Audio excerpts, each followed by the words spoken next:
Elektrika. Ima moč spremeniti noč v dan, odvzeti življenje in celo vrniti življenje.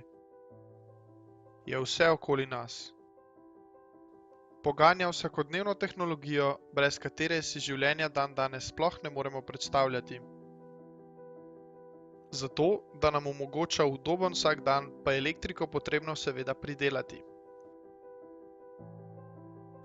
Pridelujemo lahko na nešteto različnih načinov, vendar pa je takih načinov, ki so sposobni pridelave tolikšne količine elektrike, kot jo človeštvo porabi, relativno malo. Zaradi majhne izbire pa se je človeštvo v preteklosti na žalost posluževalo načinov pridelave, ki so pustili trajni madež na našem planetu.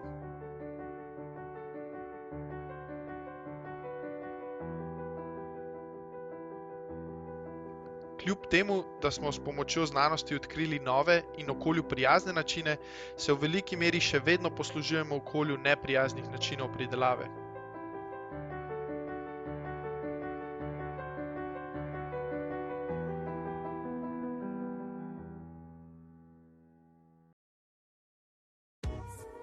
Ne glede na posledice, pa se vsak človek želi poslužiti prednosti, ki jih ponuja elektrika, kjerkoli in kadarkoli.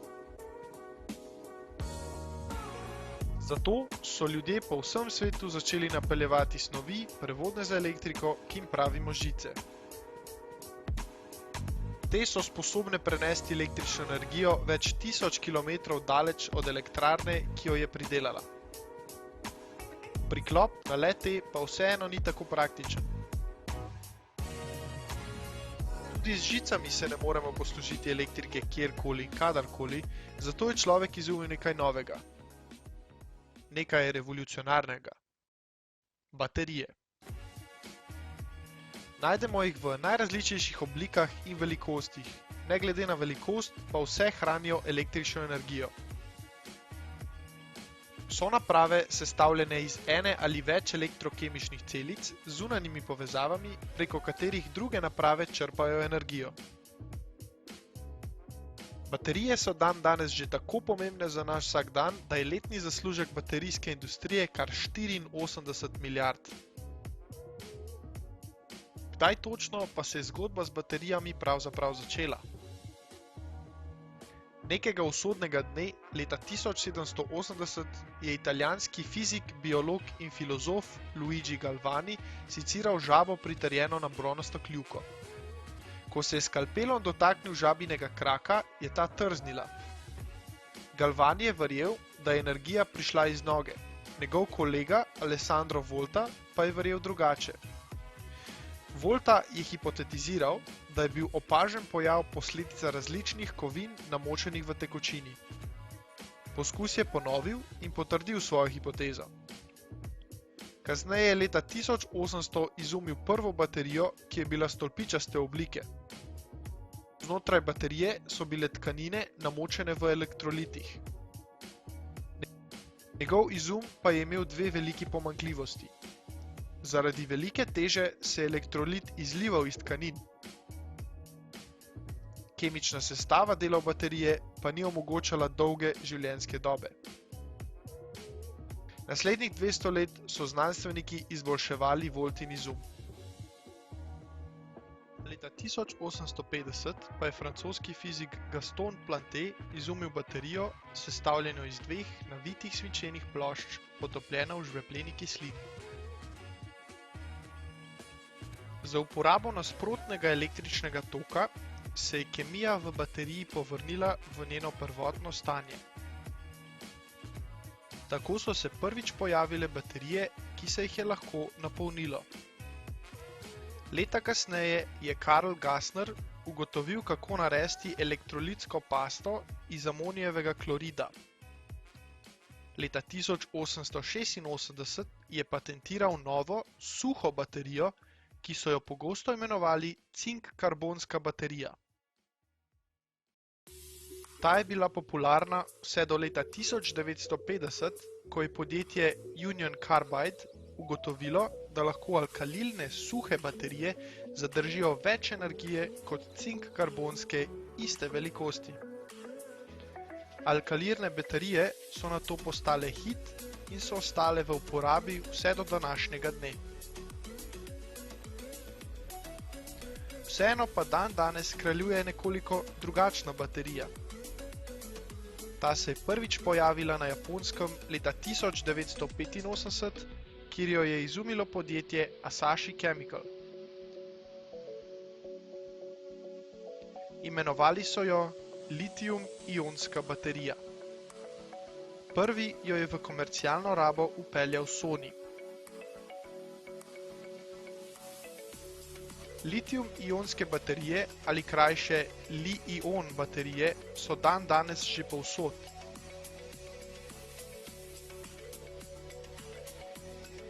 V telefonih,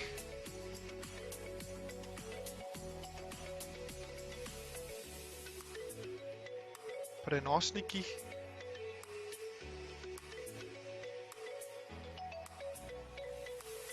in celo avtomobilih.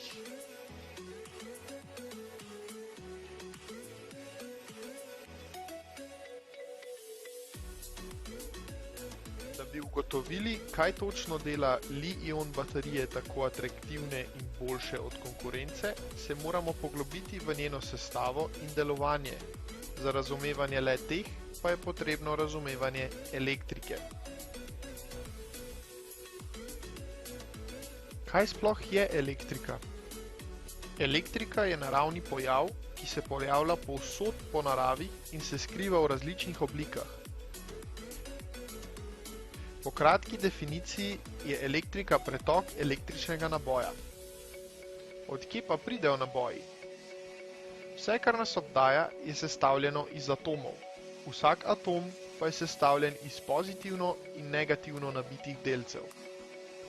Pozitivni delci ali protoni se privlačijo z negativnimi delci ali elektroni. Le elektroni pa imajo sposobnost premikanja iz enega atoma v drugega. Če ima atom enako število elektronov in protonov, obstaja ravnovesje. Če elektronov v nekem atomu primanjkuje, se bodo elektroni sosednjih atomov potrudili in priskočili na pomoč, da bi vzpostavili ponovno ravnovesje.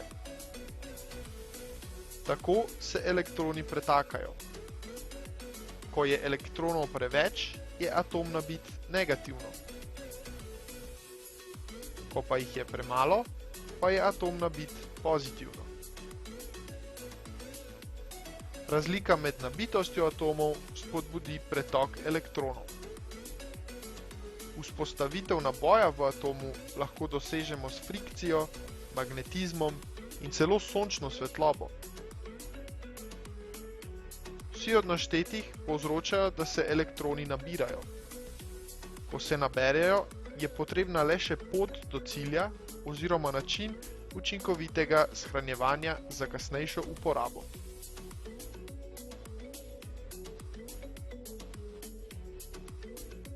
Natančneje si poglejmo delovanje litijum-ionske baterije v modernih električno poganjanih vozilih, v katerih litijum-ionske baterije prevladujejo.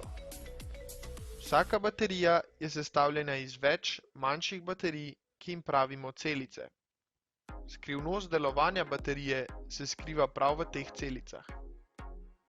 Električen tok doseže posamezno celico preko prevodnih površin. V našem primeru sta površini narejeni iz aluminija na eni strani in bakra na drugi. Kot v vsaki drugi bateriji se tudi v celici nahajata katoda in anoda. Katoda ali pozitivna elektroda je sestavljena iz zelo čistega litijevega oksida. Z bolj enotno kemično sestavo le-tega se podaljša tudi življenjska doba baterije. Anoda ali negativna elektroda je sestavljena in locirana na drugi strani. Anodo sestavlja ogljik v obliki slojevitega grafita. Baterija je napolnjena s transportnim medijem, elektrolitom, zato da se lahko litijevi ioni, ki prenašajo baterijin naboj, svobodno gibljejo. Elektrolit mora biti ekstremno čist in kar se da brez vode, da zagotovi učinkovito polnjenje in praznjenje baterije. Da bi preprečili kratki stik, je med elektrodi postavljen sloj, ki mu pravimo separator ali ločevalnik. Ta je majhnim litijevim ionom prepusten. Znanstveniki pravijo tej lastnosti separatorja mikroporoznost. Poglejmo si, kaj se zgodi, ko se baterija napolni. Pozitivno nabiti litijevi ioni potujejo iz katode čez elektrolit in separator do slojevite strukture anode, kjer se hranijo. Tedaj je baterija napolnjena. Ko baterijo praznimo oziroma ko nekaj priklopimo nanjo, litijevi ioni potujejo iz slojevite anode nazaj skozi elektrolit in separator do katode. V primeru avtomobila motor nato pretvori električno energijo v mehansko, ki omogoča premikanje avtomobila. A to je že druga zgodba. Življenjska doba li-ionske baterije v avtomobilih in drugod pa je odvisna od kakovosti in čistosti posameznih komponent v bateriji. Za konec pa si poglejmo še prednosti in pomanjkljivosti litijum-ionskih baterij. Poglavitna prednost litijum-ionskih baterij pred svojimi tekmicami je, da ima sposobnost shranjevanja velike količine električne energije glede na njeno velikost. To je tudi glavni razlog za njeno prevladovanje na trgu električnih avtomobilov, telefonov in prenosnih računalnikov, kjer je dolžina časa brez potrebe polnjenja ključnega pomena. Prednost litijum-ionskih baterij je tudi, da za razliko od drugih baterij veliko bolje zadržujejo električno energijo v bateriji, tudi ko ta ni v uporabi. Litijum-ionske baterije prav tako niso podvržene tako imenovanemu memory ali spominskemu efektu, ki se v nekaterih baterijah pojavi, če se le-te redno ne izpraznjujejo. Zato je vzdrževanje litijum-ionskih baterij relativno minimalno. Velika pomanjkljivost litijum-ionskih baterij je potrebna zaščita. Ne samo, da niso tako robustne kot nekatere druge baterije, prav tako morajo imeti implementirane mehanizme, ki preprečujejo prekomerno sproščanje energije. Te mehanizmi so pogosto prisotni v obliki dodatnega električnega vezja. Litijum-ionske baterije so tudi zelo podvržene staranju. Imajo omejeno število ciklov polnjenja in praznjenja. Zaradi istih razlogov, kot je potrebna zaščita litijum-ionskih baterij, pa so tudi postavljene omejitve glede prevažanja le-teh, predvsem v letalski industriji, kjer so dovoljene baterije le do določene velikosti. So tudi relativno drage, saj so kar 40% dražje kot na primer njihove tekmice nikelj-kadminove baterije. To je tudi velik faktor, ki vpliva na njihovo uporabo v vsakodnevnih tehnologijah. Navsezadnje pa je tehnologija litijum-ionskih baterij še vedno v fazi razvoja, kar pa je dvorezen meč. Po eni strani je treba tehnologijo, zgrajeno okoli litijum-ionskih baterij, neprestano spreminjati, da je ta primerna za inkorporacijo novejše verzije baterije. Po drugi strani pa se litijum-ionska baterija neprestano izboljšuje in posledično lajša življenje. Litijum-ionska baterija je tako izvrsten indikator človeškega napredka na področju elektrotehnike.